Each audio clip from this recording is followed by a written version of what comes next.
Cette chaise du début du règne de Louis XV, entièrement recouverte de marines et d'un encadrement virtuose de peinture dorée en trompe-l'œil, est un admirable spécimen de cet art oublié de la production carrossière dans l'Ancien Régime, la chaise à porteur, qui était produite d'ailleurs par les mêmes artisans que les voitures, les selliers carrossiers, les peintres vernisseurs, etc.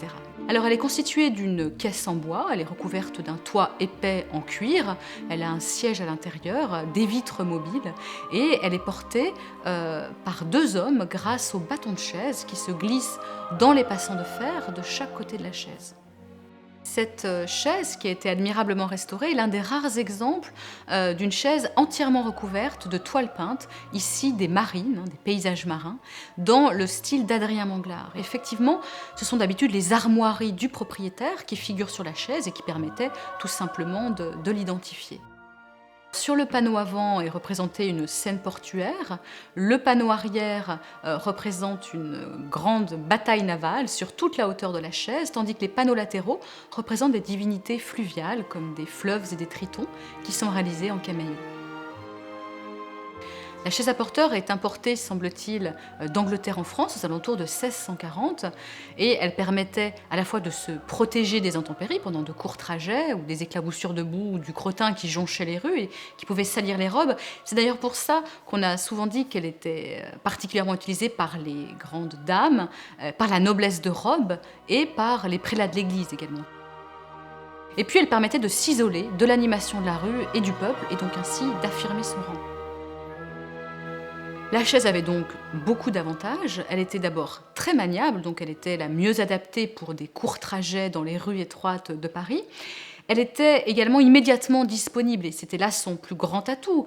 Nul besoin d'avoir un carrosse à atteler et donc des écuries, des remises et toute la lourde infrastructure pour un carrosse. On pouvait la loger rapidement et très facilement en bas d'un escalier ou sous un palier. Et puis, elle était donc très économique, outre le prix de son acquisition et la course des porteurs de chaises. La maison pouvait disposer de la chaise comme unique moyen de locomotion ou comme véhicule d'appoint pour un propriétaire de carrosse. Et à ce moment-là, c'est souvent l'épouse d'ailleurs qui utilisait la chaise à porteur.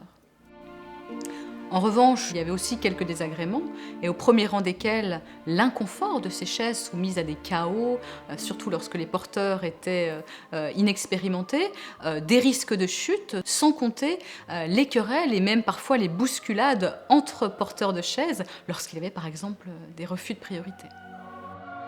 Alors il existait des chaises à la fois particulières, mais aussi publiques. Depuis le début du XVIIe siècle, dans toutes les grandes villes d'Europe, il y avait un service de location de chaises que l'on pouvait louer pour un court trajet et dont le tarif était même déjà fixé à l'avance. À Versailles, elles font complètement partie du paysage. On les trouve bien évidemment dans les cours, mais aussi dans le château lui-même, puisque les chaises pouvaient pénétrer jusqu'au pied des escaliers de roi. C'était les chaises royales, dites chaises bleues, en référence à la couleur de la livrée du roi et que l'on pouvait louer pour 6 sols. Mais la Révolution française porte un coup d'arrêt brutal à la production des chaises, qui était pourtant très florissante. Et effectivement, bien qu'aucune loi révolutionnaire n'en interdise l'emploi, elles deviennent le symbole de la société de luxe, du paraître, de classe, avec ces hommes de peine harnachés tels des animaux. Et c'est pourquoi, au XIXe siècle, dans la bonne société, la chaise devient un bel objet d'ameublement, comme un beau souvenir de famille dans lequel, comme une vitrine, on expose des petits objets.